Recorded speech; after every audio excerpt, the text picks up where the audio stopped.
Olá, meus queridos, passando aqui para deixar para vocês aí uma palavra nesse domingo, nessa manhã. E eu estive analisando algo que vem acontecendo, né, nas igrejas, as mensagens que são pregadas, as mensagens que vêm sido ensinadas ao povo nesses últimos dias de necessidade, dias de aperto financeiro, dia de época de muita dificuldade, né, para muitos. E eu tenho reparado que a maioria do sistema religioso, sob o comando do seu líder, do seu pastor, muitas das vezes eles tomam passagem bíblica, tomam algum versículo bíblico isolado do texto, para então assim consolidar o seu pensamento de arrecadação. E isso, para mim, é tido como o evangelho que convém. Existe agora o evangelho que me convém, né? Por exemplo, eu quando criança, meu pai, quando ele queria corrigir a gente, né, eu e meus outros irmãos, fomos nascidos num berço evangélico, e ele tomava a mão de Efésios capítulo 6, né, verso 1 até o verso de número 3. Ele vinha falando para a gente obedecer a ele, obedecer aos pais e tal, porque isso convém ao Senhor, né? Efésios 6, capítulo 1, ao versículo 3, diz: ó, vós filhos, seres obedientes aos vossos pais no Senhor, porque isso é justo. Honra o teu pai e a tua mãe, para que se prolongue como mandamento, como promessa. Agora, verso 3, para que te vá bem e viva muito tempo sobre a face da terra. Você prolonga seus dias sobre a face da terra, em outras versões. Então, meu pai, ele pegava só essa parte aqui, né? Efésios capítulo 6, do verso 1, 2 e 3, somente. E aí ele lia para a gente, e a gente tinha que obedecer, né? Uma obediência cega, né? Não interessa. Só que a gente vai crescendo, vai lendo, vai estudando, vai conhecendo, e eu estive reparando que no verso de número 4, ele não lia, só viu o verso de número 1, 2 e 3, mas no verso de número 4 diz assim: não convém, aliás, o verso de número 4 é o evangelho que não convém. Não convém. A ele, na época, né, não era, vamos dizer assim, não era legal falar isso aqui, o verso número 4. Porque ele queria alcançar o objetivo dele no verso de número 1, 2 e 3. Acabou, não vou ler tudo. Mas aí o verso de número 4 é o evangelho que não convinha a ele. E o verso de número 4 fala assim, ó: e vós pais, aí já fala para ele, não provoqueis a ira a vossos filhos, mas criai-os na doutrina e a demonstração do Senhor. E o que acontece hoje em muitas igrejas, na maioria, né? Se pega passagens bíblicas somente daquilo que convém ao sistema religioso, escondendo então, vamos dizer assim, a parte B, né? Assim como uma moeda tem a parte A, né? Tem a cara, né, como diz, existe também a coroa. Então essa passagem meu pai não lia, né? E muitas das vezes havia assim um aborrecimento dele contra a gente, contra os meus irmãos, mas aí essa passagem ele não lia. Uma outra que eu peguei aqui também, vai ser um vídeo bem curto, mas existe milhares de passagens como essa, milhares, que muitos dos pastores, muitas das lideranças, né, da igreja tomam para poder alcançar o seu objetivo, como por exemplo o objetivo de arrecadação, né?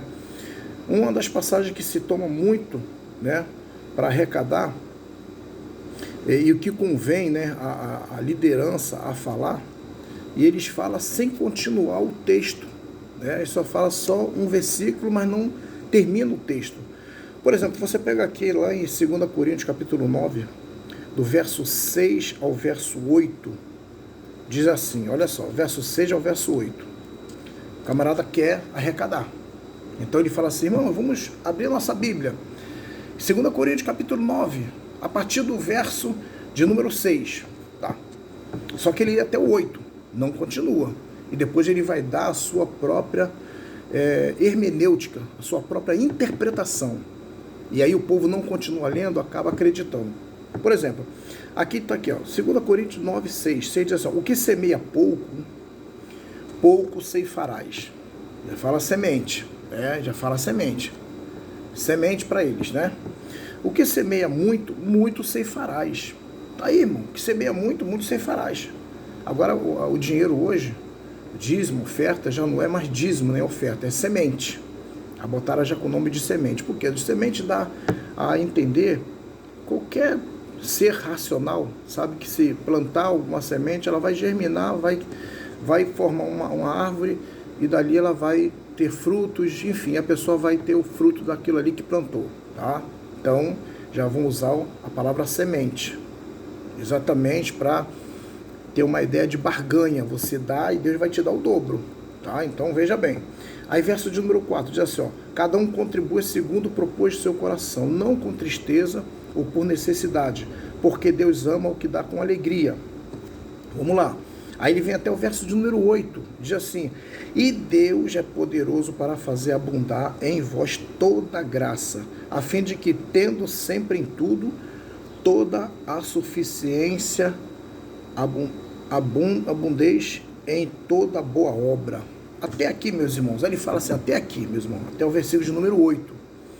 Dá a entender que Paulo aqui estava falando para ajudar, né, na igreja, no templo, né, as pessoas no templo, ajudar o pastor, ajudar a liderança, mas não é, irmão, não é. Só que Paulo, ele está, eu vou resumir, tá? Ele está pedindo donativos, né, de uma igreja pobre para ajudar outra mais pobre ainda, pobre ajudando outro pobre.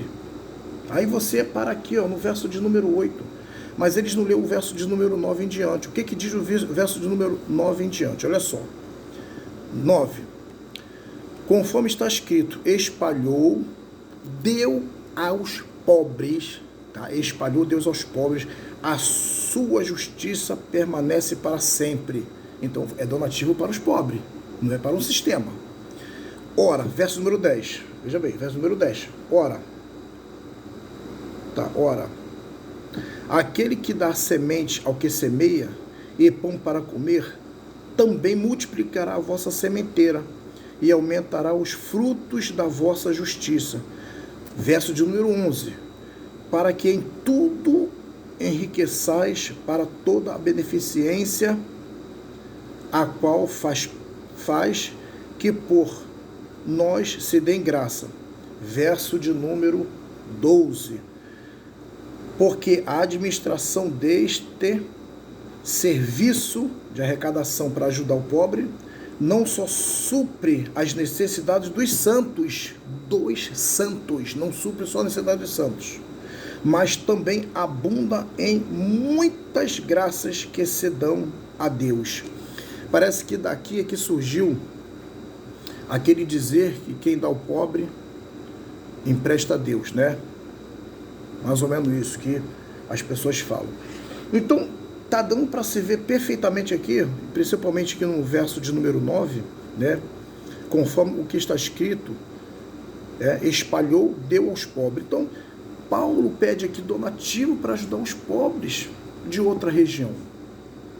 Tá? Então, não tem nada a ver que você vai entrar numa campanha da tua igreja, vai dar aquele dinheiro, o último dinheiro que você tem, né? Vai dar um dinheiro que você não pode dar, mas tem que dar, porque aqui está falando, se você semear muito, você vai... Ou seja, o que Paulo está querendo dizer? Qual é a exegese, hermenêutica dessa passagem que se você vai semear muito, vai colher muito, semear pouco, vai colher pouco. Ou seja, se você, os crentes na época, ajudando muito, aqui não se fala propriamente de dar oferta e nem de dízimo, aqui não fala, né? A contribuição aqui é voluntária. Aqui está aqui, ó. O que semeia pouco? Paulo quer dizer o seguinte, veja bem, no meio da sobrevivência, precisamente, precisamos investir nas pessoas financeiramente. ajudando elas não contribuir com palavras. Ou seja, o que semeia pouco é semear em palavras, é semear pouco. Paulo fala assim, o que semeia pouco, só em palavras, olha, Deus vai te abençoar, Deus vai te ajudar e tal, está semeando pouco. Pouco vai se ter resultado daquilo. Isso que Paulo estava querendo dizer, pouco vai ter resultado que seria pouco. Só está falando. É igual você vai na casa de alguém visitar e aquela pessoa está necessitada e você pode ajudar financeiramente. Aí você vai lá com pouco, só com palavras. Às vezes a tua situação é uma boa situação para você ajudar. Está com uma situação boa, tu vai lá semear pouco. Deus vai te dar vitória. Fica assim, não, Deus vai te levantar e ora pelaquela pessoa, faz de tudo. Tu semeou pouco. Agora, o que é semear muito? É você contribuir. Botar a mão no teu bolso, tirar, fazer uma cesta básica, ajuda o teu próximo. É isso que Paulo estava falando, nada mais do que isso. Não tem nada a ver, o que semeia pouco, irmão? Você tem quanto no seu bolso? Você tem 10 reais, você vai dar 2, está semeando pouco, dá os 10, dá o teu carro, dá a tua casa, dá teus bens. Mentira, isso é mentira. Tá? Então tá aqui, ó. Esse aqui é o evangelho que convém e o que não convém. Aí eu te pergunto, qual é o evangelho que você tem seguido? O que convém ao sistema ou o que não convém? Prefiro eu seguir o evangelho que não convém a eles, mas o que convém a Deus. Porque metade de uma verdade é uma mentira inteira. A gente nunca vê um carro aí incompleto. A pessoa fabrica um carro e deixa de colocar o motor. Está incompleto, não tem como andar. Fabrica um carro e não coloca os bancos para a pessoa sentar e dirigir. Não é um carro completo. Fabrica-se um refrigerante, mas não tem o recipiente para colocar. Então não vale de nada. É a mesma coisa do evangelho. Metade do evangelho, eles não... essa passagem aqui, de 2 Coríntios, eles não vão até o final. Você tem que ler do capítulo 9, verso de número 6, mas vai até o final, vai até o verso de número... Até o verso de número... Até onde eu li, até o verso de número 12. Por que não vão até o verso de número 12? Porque não querem explicar o verso de número 9, 10, 11 e 12. Que era uma contribuição para as pessoas pobres de outra região. Pobre ajudando o pobre. Ok, meus queridos? Que Deus vos abençoe, que Deus nos dê graça. Que possamos buscar mais e mais do Senhor, buscar mais e mais conhecimento.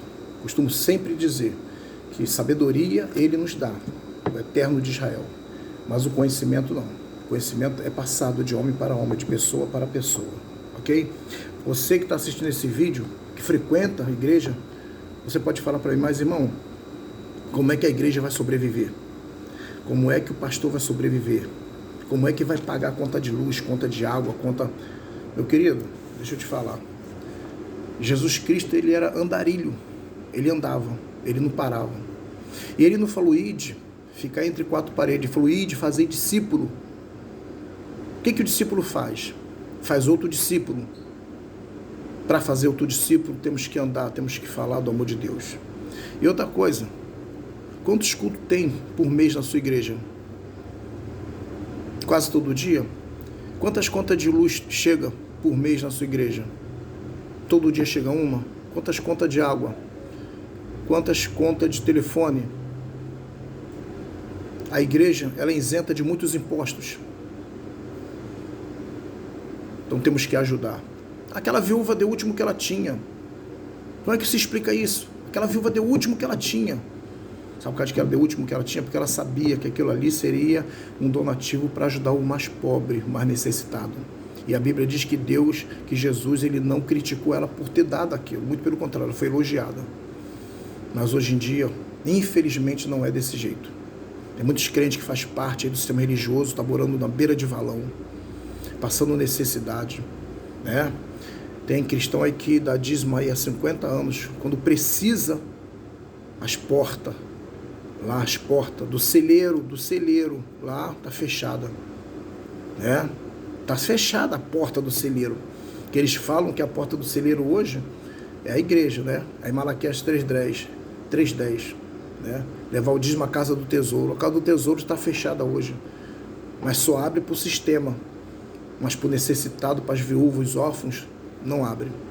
Tiago capítulo 1, verso de número 7. né? A religião pura e imaculada para com Deus é aquela que se ajuda o órfão, as viúvas, necessitado e se abstém das coisas mundanas. Que Deus possa nos abençoar e que a palavra do Eterno possa enraizar na sua mente, que você possa pensar depois de tudo isso que foi ensinado aqui, ok?